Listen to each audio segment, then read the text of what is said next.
Hello, everybody. I hope you're all well.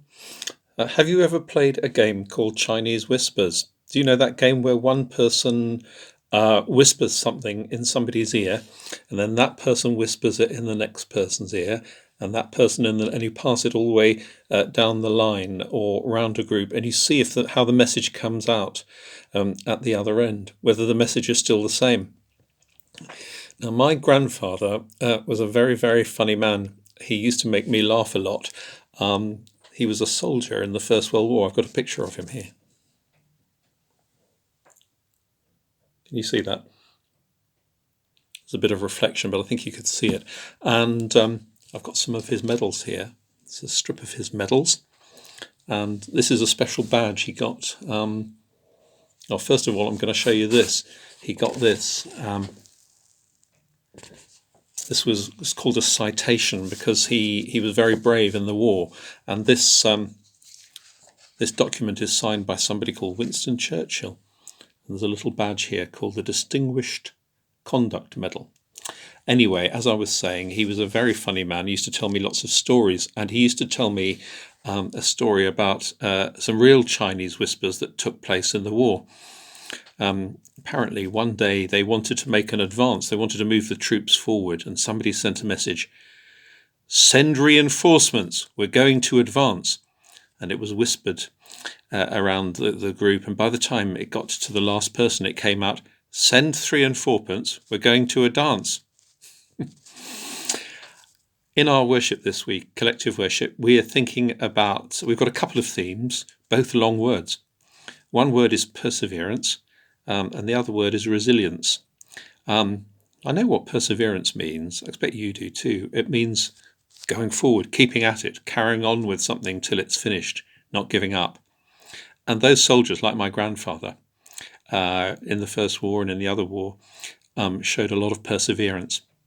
But I wonder what resilience means. Do you know that word? Resilience. I had to look it up. I knew there was a word resile, and I thought they must be connected in some way. So I looked it up, and resile means to go back.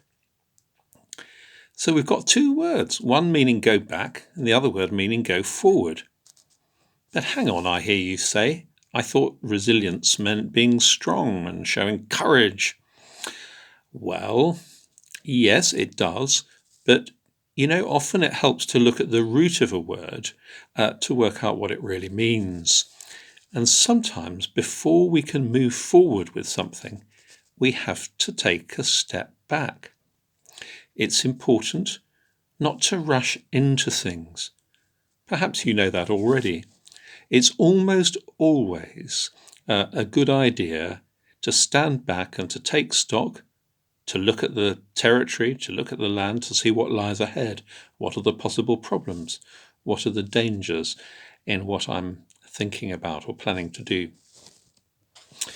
Now, have you heard of Mont Blanc? It's the highest mountain in Europe. It's in France. And I've been there actually. But the other day I heard a story about Mont Blanc. And there were 3 young men and they were climbing on Mont Blanc. And the weather was good, but all of a sudden it turned really, really bad, and there was a blizzard. It was an incredible blizzard, and they couldn't see the way forward. They couldn't see where they were going. And they could have persevered. They could have battled on in the snow, in the blizzard, but if they had, they would almost certainly have died. And what they had to do was they had to make a shelter. They had to dig a shelter in the snow, and they stayed there. And the blizzard lasted, wait for it, the blizzard lasted for 9 days. And all they had was 1 packet of biscuits. And eventually the weather cleared and they were rescued.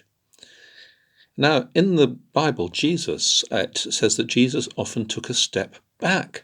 Before he started out preaching and teaching, he stepped back. He went up into the desert to pray and to center himself and to think, to prepare. And every day he went up into the hills to pray.